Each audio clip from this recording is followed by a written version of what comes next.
All 5 Star Trek characters played by Tuvok actor Tim Russ. Tim Russ has played 5 different characters in the Star Trek franchise. Russ was a devoted Trekkie before landing the life-changing lead role of Lieutenant Tuvok in Star Trek Voyager. Since the series ended in 2001, Russ has remained active in Star Trek fandom.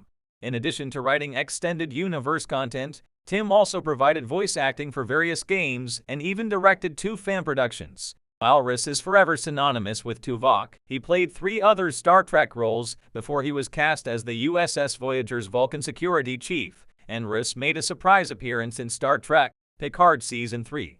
A longtime fan of Star Trek, Tim Russ tried for several years to land a role in the franchise. Russ was considered for Geordi LaForge in Star Trek The Next Generation, but ultimately lost the part to Reading Rainbow host LeVar Burton. Not one to give up on a dream, Russ continued to audition for parts in the franchise and won a few guest roles before being cast in Star Trek Voyager. Russ has the distinction of appearing in 4 Star Trek TV series as well as the feature film Star Trek Generations. As a result, Tim appeared on screen with 4 different Star Trek captains as well as a captain to be 7 of 9, Jerry Ryan. Here are all 5 roles Tim Russ played in the Star Trek franchise. Tim Russ's Star Trek debut was as Devore in the Star Trek The Next Generation Season 6 episode Starship Mine. When the USS Enterprise docks at the Starfleet Arcaria base for a baryon sweep and to give the crew shore leave, mercenaries posing as the station's crew board the Galaxy-class starship to steal trilithium resin from the warp core.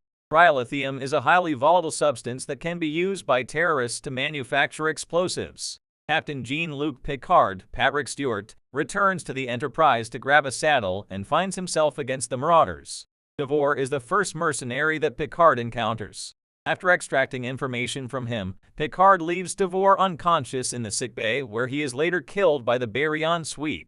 Tim Russ returned to portray another mercenary as the Klingon Dakar in the Star Trek Deep Space Nine Season 2 episode Invasive Procedures. In a DS9 outing that has striking parallels to the Star Trek The Next Generation episode Russ previously appeared in, the Deep Space Nine space station is evacuated due to an impending plasma storm and is being operated by a skeleton crew. Dakar leads a team of mercenaries hired by unjoined Trilvirid John Glover to help steal the Dax symbiont from LT. Yaji Dax, Terry Farrell,